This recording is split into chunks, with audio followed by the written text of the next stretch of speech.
So we're going to spend quite a bit of time talking about Athens and Sparta because they're pretty important. They're the two, like I said, they're the two largest by population city-states in ancient Greece.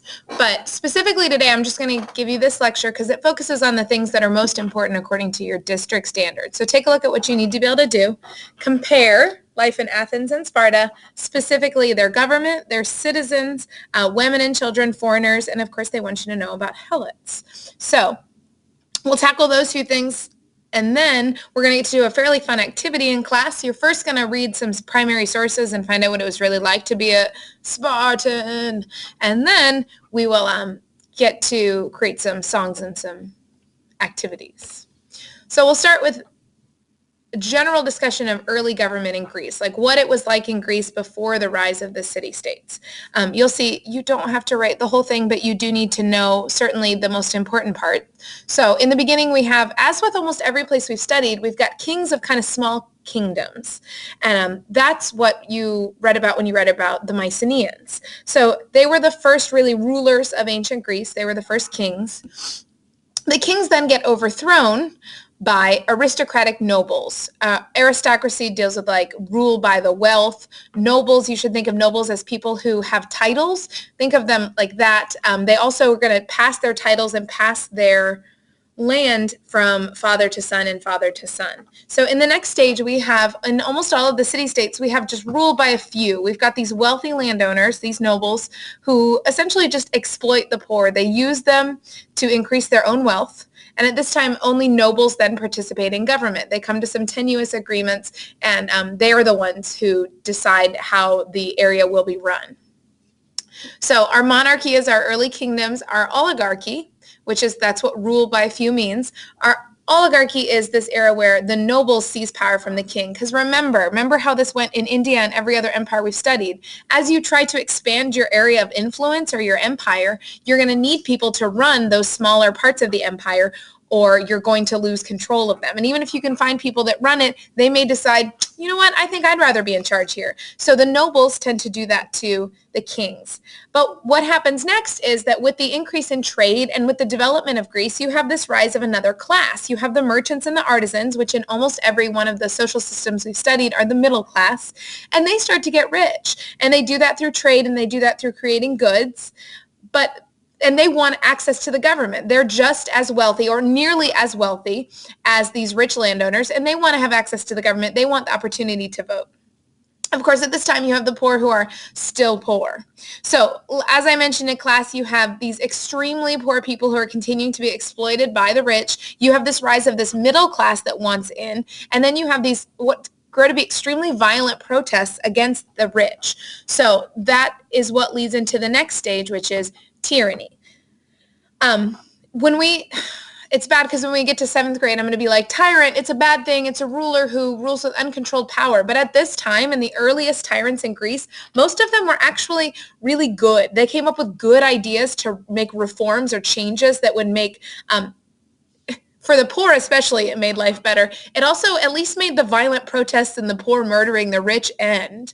So these were, a tyrant is a short-term dictator. And a dictator, I think you know from just being alive, someone who has total control. So tyrants ruled for about 6 months in most cases. They were chosen usually by the people, and a lot of the things that they did, forgiving people's debts, don't write this down because it's on the next slide, this forgiving people's debts, their reforms, but a lot of the things that they did helped to expand influence. So instead of it being just the king or it being just a few nobles and landowners who have control of the government, more and more it's going to be expanded. So to this point, we have the middle class involved as long as they're wealthy. They don't have to be noble. They don't have to be from a particular family, but they do have to be wealthy, and the poor are also going to have some reforms that make their lives better too. So we go from kings to rule by a few to the choosing of these individuals to serve as these short-term dictators that are going to put in place reforms or changes that will make life better for everyone. And after that, they don't want to stay with tyrants forever because they want to make sure that everybody has not everybody, but everybody who's a citizen, who's a man, has a role in government. So then they're going to move into democracy. So here's 4 famous tyrants. Remember, a tyrant is someone who rules absolutely.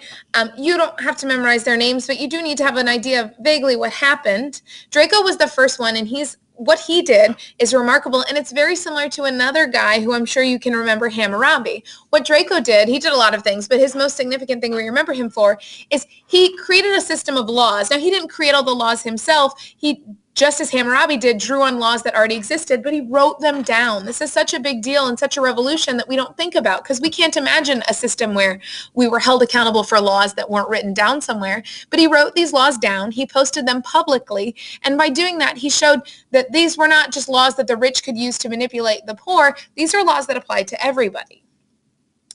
Your next tyrant, and this is the order they came in, your next tyrant was Solon, and Solon's job was to, or what Solon did in his most significant contribution, all of them, their job is to take power for a short period of time and make life better generally.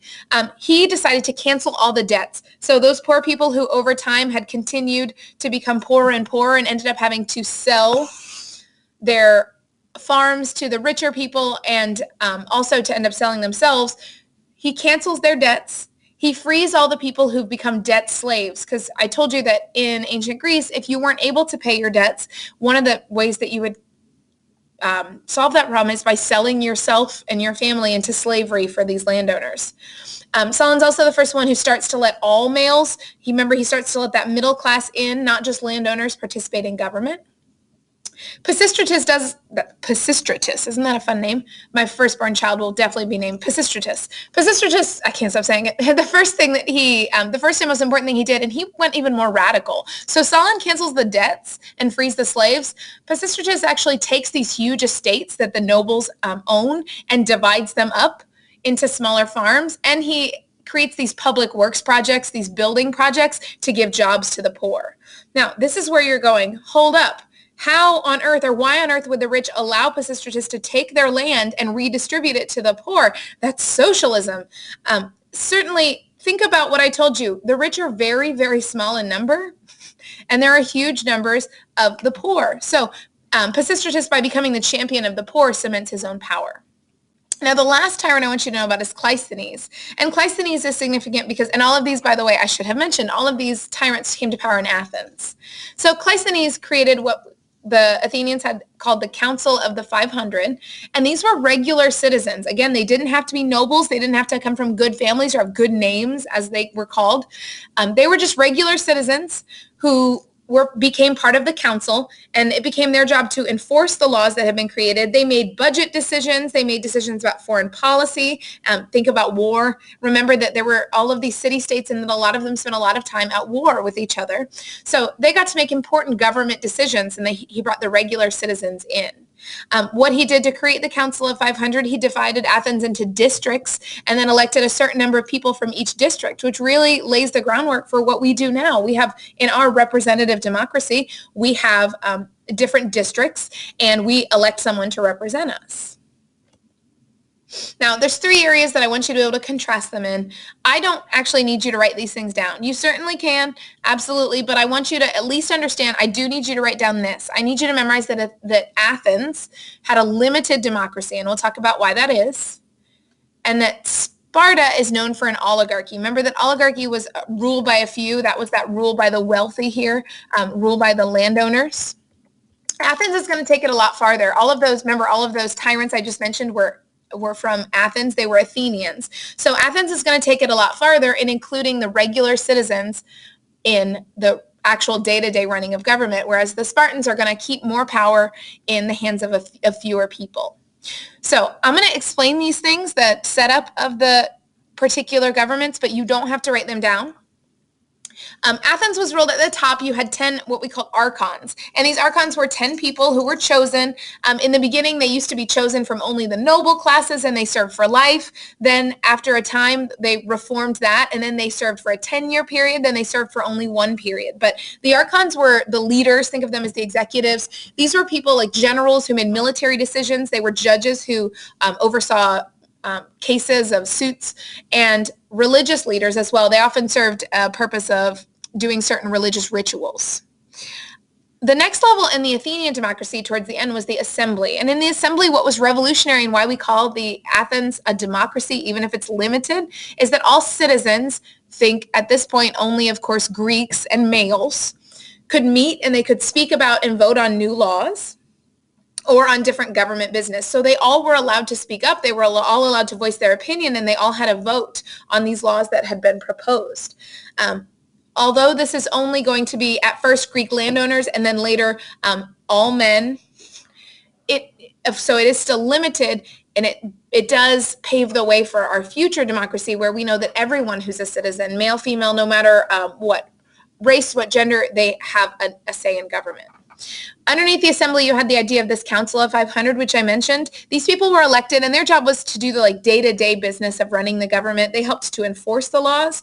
One thing that's neat about this democracy, and which you might consider how it differs from ours, is that these people weren't really elected in the way we think of. These people were chosen by lottery. So the names were put in, and then they were pulled out just in a lottery format. And the reason that they did that, think about it. If they were chosen by lottery, then it wouldn't give an unfair advantage to the wealthy. Because consider, even now in our elections, the wealthy have an unfair advantage because they have the money to spend on campaigning. They have more influence. They can bribe people, if we want to be real. Whereas in the case of a lottery where it's at random, pulled out of a hat, you don't have that advantage going towards the rich. So in the oligarchy of Sparta, remember, I'm going to just keep saying it at you, oligarchy, ruled by a few. You have at the top, you have two kings. You have two executives, and these kings serve military purposes and they serve a religious purpose. Underneath the kings, you have the council, and the council in this case, I want you to pay attention to how many people are involved. We have 10 archons, so 10 people who are participating in government. Here we have, at the highest level, we have only 2. In the assembly, we know that all citizens can speak up and vote on those, and the council includes 500 people. So think about the number of people involved in Athens. Now, the council in Sparta is 28 members. They are chosen at first from only the wealthy class, the nobles. They can draft and they can propose laws.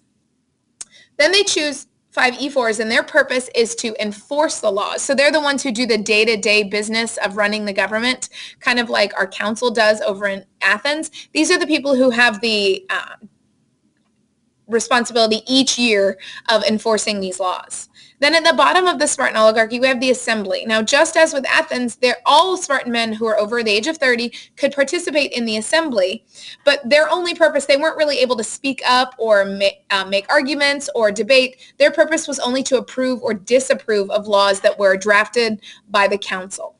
So you can see that their participation was a little more limited.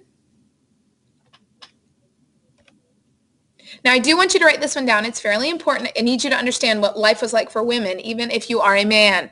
So think about the lives of women in Athens and Sparta. I want you to contrast these two. There are a lot of advantages to living in Athens, but one of the advantages to living in Sparta is that your life was phenomenally better if you were a woman. In Athens, women were kept at home, whether it's in their family's home or their husband's home. They literally stayed at home almost all of the time. They obviously didn't participate in politics. They didn't leave the house for sports. They didn't leave the house to be educated. Only the richest women or the women of wealthy families were able to get educated, and that they did at home. They weren't sent to schools. They were viewed as property of their husbands. I mentioned this already several times. I want you to get the hang of this word domestic. It's going to be a vocab word in 7th grade, but you might as well learn it now. They lived a very domestic, at-home life. They were the ones who educated their female children. They did a lot of weaving. There were a few that are going to be exceptions to this who will hold important religious rules. There was one foreigner who you will read about next week named Aspasia, and she did have a somewhat more expanded life, but a lot of that was because she wasn't an Athenian, she was a foreigner. And again, you're going to see this on both sides. They had no participation in government. Women didn't vote, they didn't hold jobs, or no, I'm sorry, not jobs, they didn't hold government jobs, they didn't participate in the assembly.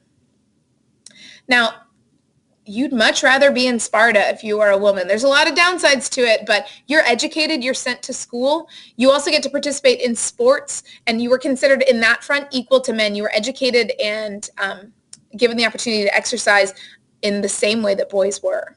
You were able to own property, which is something the Athenian women didn't enjoy. You could own your own property. You weren't considered property of your husband so much. You were able to travel more freely. Now, you're going to find out that Spartans are generally discouraged from leaving Sparta.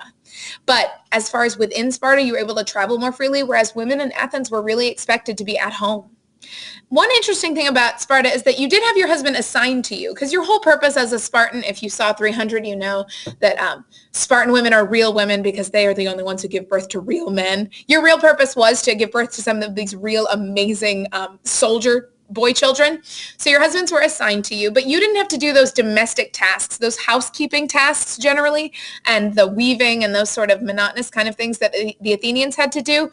You generally had slaves to do, because you're going to see in the next slide, Spartans were really serious about their slaves to a fault. But you still couldn't vote, you still couldn't participate in government. So while you might have been seen more as an equal in society, as far as politically, you had no more power than your Athenian sisters. So this is your last slide. I want to talk about the Helots. And the Helots were a uniquely Spartan problem, so that's why you won't see me with Athens on one side and Sparta on the other. But you definitely need to know about the Helots. And what the Helots were, they have a great story, a whole backstory, which I won't tell you. But the origin of the Helots was that they were foreigners that the Spartans conquered. And after conquering them, they forced them into slavery. And the Helots served as their permanent slaves for the rest of time. One neat thing is they were slaves of war. And what the Spartan assembly would do every single year is redeclare war on the home country of the Helots so that they could continue to kill them. So they continue to have the right to kill them and not be punished for it. So that's how serious they were about keeping the Helots under control. What you might want to consider is that the Helots actually outnumbered the Spartans, the actual Spartan citizens, 7-1. So if you were a Spartan, you kind of had to live in a constant low-level fear that these slaves who outnumbered you 7-1 would have an uprising revolution and kill you. Which is one of the reasons you're going to see why Spartans took the military and having a powerful military very, very seriously, not just because they wanted to be able to conquer others, although they did, but also because they essentially lived with a constant hostile force breathing down their necks.